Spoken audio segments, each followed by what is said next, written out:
Hello বন্ধুরা, good morning সবাইকে। কেমন আছো তোমরা সবাই? আশা করছি খুব খুব ভালো আছো, আর আমরাও খুব ভালোই আছি।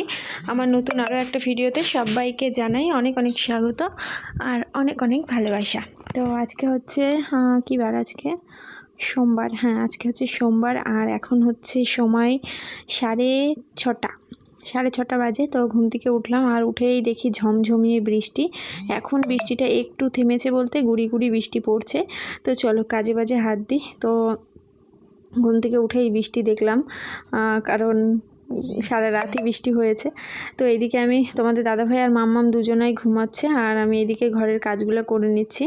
এদিকে প্রথমে আমি ঘরটা ঝাড় দিয়ে নিচ্ছি, তারপরে বাসন সব এঁটো বাসন রয়েছে সেগুলো বের করে মানে একে একে কাজগুলো করতে থাকি, তোমরাও দেখতে থাকো। আর বৃষ্টি এই যে ঝিরিঝিরি বৃষ্টি পড়ছে, তো মাথায় গামছা দিয়ে তারপরে হচ্ছে কাজটা আমাকে করতে হবে, না হলে মানে ভিজে যাব। আর জোরে বৃষ্টি হলে সেটার ব্যাপার আলাদা, কিন্তু এই গুড়ি গুড়ি বৃষ্টি পড়লে না পুরো ভিজে যায় আর কি বাসন মাজতে গেলে। এখন এই যে বাসনগুলো নামিয়ে রেখে আসছি, তারপরে ঘরটা মুছে এই জায়গাটাও মুছে দেবো। আগে এই জায়গাটা মুছবো, কারণ এখানে আটার গুঁড়ো মুড়ো পড়ে রয়েছে। আগে এই জায়গাটা মুছবো, তারপরে ঘরটা মুছে ফেলবো। তো চলো ভিডিওটা আমার দেখতে থাকো আর আমার সঙ্গে থাকো, কেউ ভিডিওটা স্কিপ করো না। সবার কাছে আমার অনুরোধ, পুরো ভিডিওটা দেখো, আশা করি তোমাদের ভালো লাগবে। তো চলো দেখতে থাকো। তো বাসন নামিয়ে রেখে এসে এই পর্দাটা আমি খুলে দিচ্ছি, কারণ এখন যেহেতু গুড়ি গুড়ি বৃষ্টি পড়ছে, এখন হচ্ছে মানে জোরে বৃষ্টি পড়লে ছাট এসে লাগে আর কি, গ্যাসটা ভিজে যায় পুরো। তোমরা তো জানোই, দেখিয়েছি তোমাদের যে বৃষ্টি আসলে আমি এখানে রান্নাই করতে পারি না, পুরো মানে বন্ধ করে রাখতে হয়। নাই যদি কম বৃষ্টি হয় তাহলে পর্দাটা দিয়ে রান্না করা যায়, কিন্তু জোরে বৃষ্টি হলে না রান্না করা যায় না। কড়াইতে হয়তো তেল দিলাম, সেই সময় বৃষ্টি আসলো, আর মানে তেল ছিটে গায়ে লাগবে জল পড়লেই, তো তার জন্য বন্ধ রাখতে হয় রান্নাটা। আর এখন যেহেতু ঝিরিঝিরি বৃষ্টি পড়ছে, তো পর্দাটা খুলে দিলাম। আর কেমন যেন বারান্দাটা অন্ধকার, বারান্দায় কিন্তু লাইট জ্বলছে, কারণ অন্ধকার বলে বারান্দায় লাইট জ্বালিয়েছিলাম। তারপরে বাইরের কাজ সব সেরে ঘরটর মুছে স্নান টান করে দেখো সোজা ঘরে চলে এসেছে। আর ঘরে এসে মাথাটা তো আগে আশ্রয় নিয়েছি, তারপরে এইদিকে দেখো এখন আমি বিছানাটা গুছিয়ে নিচ্ছি, কারণ বাবা মেয়ে দুজনেই উঠে পড়েছে।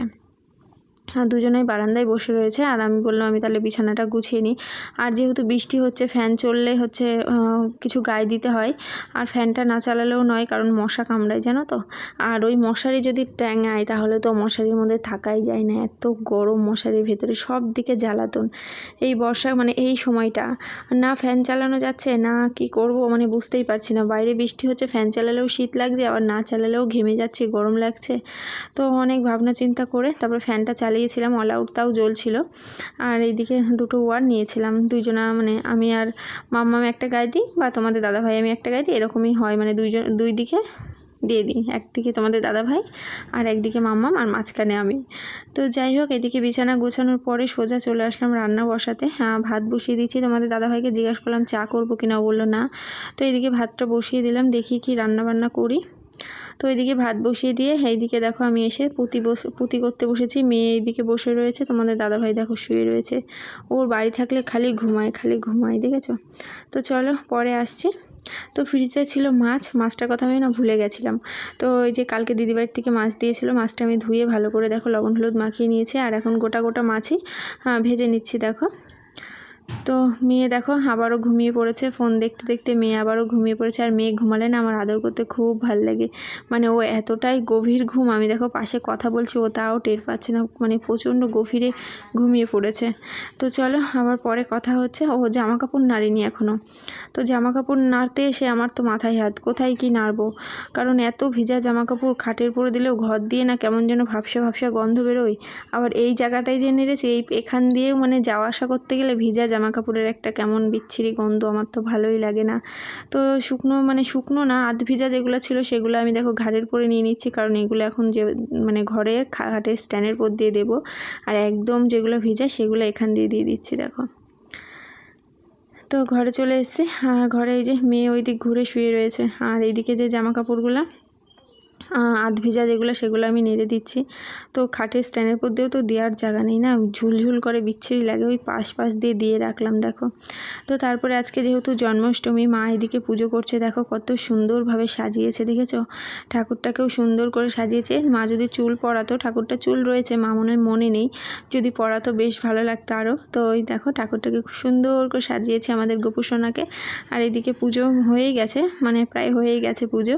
তো তোমাদেরকে দেখিয়ে দিলাম আমাদের গোপুসোনাকে। আর সিংহাসনটাও বেশ সুন্দর করে সাজিয়েছে মা ফুল দিয়ে। তো তারপরে ঘরে এসে খাওয়া দাওয়া করতে বসে গেছে। এদিকে তোমাদের দাদাভাই দেখো মাছের ঝোল তুলে নিচ্ছে, এটা তোমাদের দাদাভাইয়ের খাবার। আর এইদিকে আমি মেয়ের খাবারটা, আমার এখনও ঝোল নিইনি, মেয়ের খাবারটা রেডি করে দিলাম। মেয়ে বলছে হাত দিয়ে খাবে। তো খাওয়া দাওয়ার পরে এদিকে ঘরে বসে ভিডিও এডিট করছিলাম। দিদিরা এদিক দিয়ে যাচ্ছিলো, ডাক দিল, দিদিরা যাচ্ছে ওর জায়ের বাড়ি, ওর জায়ের বাড়ি হচ্ছে আজকে যে জন্মাষ্টমীর পুজো, তার জন্য চলে যাচ্ছে, ও ঘরে আসলো না। মাম্মা বলছে আসো মাসি, ও দিদিরা আসলো না কারণ দেরি হয়ে যাচ্ছে। তো এটা দিদির যা, আর মনাইকে তো তোমরা সবাই চেনো। তো ওরা এখন চলে যাচ্ছে ওদের বাড়ি, আর আমি এখন যেয়ে বসবো ঘরে, কিছু পুঁতি করবো, করার পরে ভিডিওটা এডিট করব। এডিট করছিলাম, তো করতে করতে আসলাম, কিছুটা এডিট করে তারপর পুঁতি করতে বসবো। তো চলো আবার তোমাদের সঙ্গে পরে কথা হচ্ছে। তো এই যে আমাদের ঘরের প্রসাদ মা অনেকক্ষণ আগে দিয়েছিল, খাওয়া হয়নি, ভাত খাচ্ছিলাম বলে তখন খাওয়া হয়নি, ঢেকে রেখেছিলাম। এই যে এখন প্রসাদটা নিয়ে বসলাম, দুজনে মিলে খাবো। কি মেঘ করেছে আর বৃষ্টিও চলে এসেছে ঝমাঝম, দেখো ভীষণ মেঘ, দেখলেই ঝমঝম করে বৃষ্টি এসে গেছে। এদিকে তোমাদের দাদাভাই স্নান করছে, হয়েও গেল মনে দৌড়ে আসবে, ওরে বাবা, এদিকে বোঝা যাচ্ছে না, দেখা যাচ্ছে না বৃষ্টি।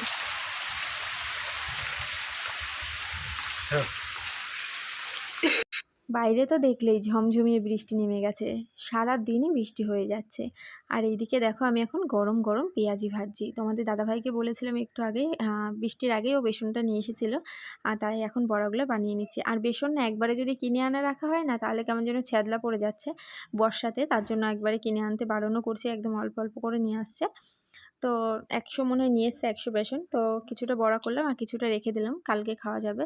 আর এদিকে কিসের জন্য যেন হাসছিলাম, তোমাদের দাদাভাইয়ের সাথে কথা বলছিলাম আর হাসছিলাম। তো অনেকটা পরে চলে আসলাম, খাওয়া দাওয়ার পরে একটা টানা ঘুম দিয়েছি, ঘুম থেকে উঠে এখন এই যে কাজ করব। সবার প্রথমে ঘরটা ঝাড় দিয়ে নিলাম, কারণ হচ্ছে সন্ধ্যা লেগে গেলে আর ঘর ঝাড় দিতে পারবো না, তার জন্য সবার প্রথমে আমি ঘরটা ঝাড় দিয়ে নিয়েছি। তারপরে এখন দেখো বসে গেছে হচ্ছে আমি জামা কাপড় ভাঁজ করতে। দুদিন ধরে জামাকাপড়গুলো ভাঁজ করব করেই যাচ্ছি, কিন্তু জামাকাপড়গুলো আর ভাঁজ করার টাইম পাচ্ছি না। তাই আজকে ভাবলাম এইটুকু সময়ের মধ্যে আমি জামাকাপড়গুলো ভাঁজ করে নিই। বাবা মেয়ে দুজনেই ঘুমাচ্ছে, আমি আগে উঠে পড়েছি, কারণ ভিডিও পোস্ট করেছিলাম না, ভিডিওটা পোস্ট করব বলে, তার জন্য তাড়াতাড়ি উঠে পড়েছি। ভিডিওটা পোস্টে বসিয়ে এখন দেখো আমি জামাকাপড়গুলো সব গুছিয়ে নিচ্ছি। আর যেগুলো হচ্ছে 2-1টা জামাকাপড় দেখছি কি এর মধ্যে মাম্মা মেনে রেখেছে, এগুলো কাচতে হবে, তো সেগুলো আমি আবার আলাদা আলাদা করে নিচে রাখছি, কালকে সকালে কেচে দেবো। আর আগে সেই ক্যাথা কেচেছিলাম না 2 দিন আগে মনে হয়, সেটাও ভাঁজ করা হয়নি, এই যে ভাঁজ করে রাখছি, এইটা কেচে দিয়েছিলাম। তো এইদিকে দেখো সব গোছানো হয়ে গেছে, আর ওরা এখনও ঘুম থেকে ওঠেনি, ওদেরকে ডাকবো। আর এই যে চাল দেখতে পাচ্ছ, এগুলো হচ্ছে রেশমের চাল, মা দিয়েছে। তো মা বললো মিশিয়ে খেয়ে নিও, বিক্রি আর করতে হবে না। তো এদিকে আমি দেখো চালটা আলাদা রেখেছি, ঢেকে রাখতে হবে, নাহলে ইঁদুর চলে আসবে। আর এদিকে এই যে রেশমের আটাটা। তো চলো আবার পরে কথা হচ্ছে। আর এই যে প্রসাদ দিদি জাইমু দিয়ে গেল, তোমাদেরকে পরে দেখাচ্ছি। তো এই যে প্রসাদটা এখন থালেই ছিল, তো প্যাকেট থেকে বের করলাম, এখানে এখন বাবাকে দেব আর আমরা খাবো। তো চলো বাবার এই যে বাটি নিয়ে এসেছি, বাটির মধ্যে এখন বাবাকে গুছিয়ে দিয়ে দিই। তো প্রসাদটা খাওয়ার অনেকটা পরে আসলাম, প্রসাদ খেয়ে কাজ করছিলাম, অনেকগুলো কাজ বালা করলাম, করার পরে তোমাদের দাদাভাই এদিকে বললো আমি আটাটা মেখে দিচ্ছি, তুমি রুটি করবো আর আলুর তরকারি করবো। তো আমি আলু কাটলাম, কেটে তরকারিটা বসিয়ে দিয়েছে, আর তোমাদের দাদাভাই এখন যাচ্ছে আটা মাখতে। তো এই দেখো আটা মাখা হয়ে গেছে, ওকে আজকে বলেছি একটু শক্ত করে আটাটা মাখবে, কারণ বেশি নরম হয়ে গেলে না বেলতে খুব অসুবিধা হয়, লেগে ধরে পিঠের সাথে। তো তাই বললাম একটু শক্ত করে মাখবে, মানে ঠিকই আছে, যেরকম মেখেছে একদম মানে পারফেক্ট আছে আর কি। তো এইদিকে এই যে আলুর তরকারিটা প্রায় হয়ে গেছে, একটু জলটা কমে গেলে নামিয়ে ফেলবো। তো এখন এই যে রুটিগুলো ছেঁকবো, 4টে রুটি ভাজা হয়ে গেছে, আর এইদিকে আর 4টে রুটি ভাজলেই হয়ে যাবে আর কি।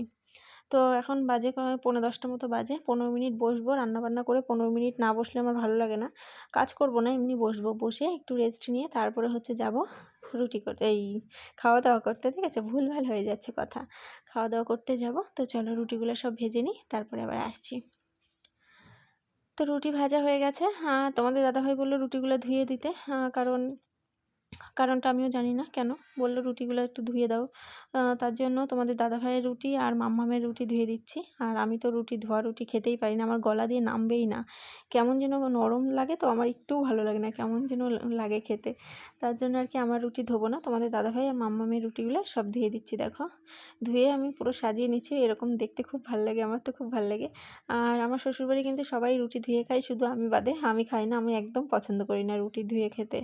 তো বিয়ের আগে আমাদের বাড়িতে রুটি ধুয়ে খেত না, আমরা এরকম শুকনো রুটিই খেতাম, কিন্তু এই বাড়িতে দেখি সবাই ধুয়ে খায়, কিন্তু আমি একদম পছন্দ করি না। আর এই দেখো রুটি এখন ধোয়া হয়ে গেছে, একটু ফ্যানের হাওয়ায় টানুক, তারপরে গুছিয়ে রাখবো। তো এখন হচ্ছে দুধ জাল দেবো, তোমাদের বললাম না 15 মিনিট বসবো, 15 মিনিট আর বসা হবে না, মনে হয় 2 মিনিটও বসা হবে না, কারণ দুধ জাল দেওয়ার কথা ভুলে গেছি। এখন যদি দুধ না জাল দিই না, খাওয়ার পরে খেয়ে উঠে আর দুধ জাল দিতে ইচ্ছা করে না, তার জন্য ভাবলাম দুধটা জাল দিয়ে নিয়ে তারপরে একবারে খেতে বসিয়ে ঢেকে রাখবো, খাওয়া হয়ে গেলে তারপরে হচ্ছে দুধটা খেয়ে নেব। তো চলো কী কী রান্না করলাম তোমাদেরকে দেখিয়ে দিই। এখানে দুধ জাল দিয়ে নিয়ে আসলাম, দুধটা এই যে ঢেকে রেখেছি। আর এই যে রুটি ভাজ করে রেখেছিলাম অফ ক্যামেরায়, তোমাদেরকে দেখানো হয়নি, রুটি ভাজ করে রেখেছি, আর সবার উপরের রুটিটা আমার। আর এই যে মাখা মাখা করে আলুর তরকারি, একটা লঙ্কা দিয়েছি মেয়ে খাবে বলে। আর এখানে হচ্ছে মা পায়েস দিয়েছিল, এখান থেকে আমি একটু খেয়েছি, কারণ আমি রুটির সাথে আর খাই না, এমনি খেয়ে নিয়েছি। তো খাওয়া দাওয়ার পরে মেয়ে দেখো এখানে চক নিয়ে আঁকাতে যাচ্ছিলো, আমি হচ্ছে বারান্দায় যে আঁকা, ঘরে আঁকাবি না একদম, তো বাইরে চলে গেছে। আর এইদিকে আমি চুল টুল বেঁধে নিয়েছি, টিভিটা বন্ধ করে দিলাম, কারণ 11টা বেজে গেছে, 11টা বেজে গেলে টিভি বন্ধ করে দিই, কারণ 11টার পরে আর কিছু দেখি না, 11টা পর্যন্ত সিরিয়াল, টিভি মানে সিরিয়াল, তারপরে আর একটা কী হয় যেন কি সিআইডি এইসব দেখা হয়। তো তারপরে দেখো অল আউটটাও জ্বালিয়ে দিলাম। তো মেয়ে এখন চক কিছুতেই দেবে না, ওর বাবা কাড়াকুড়ো করছে বলে কান্না করছে। দেখো এখন ওর যে ওর বাবার কাছে আছে না, ওর বাবা এখন কাড়াকুড়ো করবে, তো ওই নিয়ে কান্না করবে। তো চলো বন্ধুরা, আর বেশি বড় করবো না ভিডিওটা আজ এখানেই শেষ করে দেবো। তো আমার ভিডিওটা তোমাদের কেমন লাগলো কমেন্টে কিন্তু অবশ্যই জানিও, যদি ভালো লাগে লাইক করো, কমেন্ট করো, টাটা।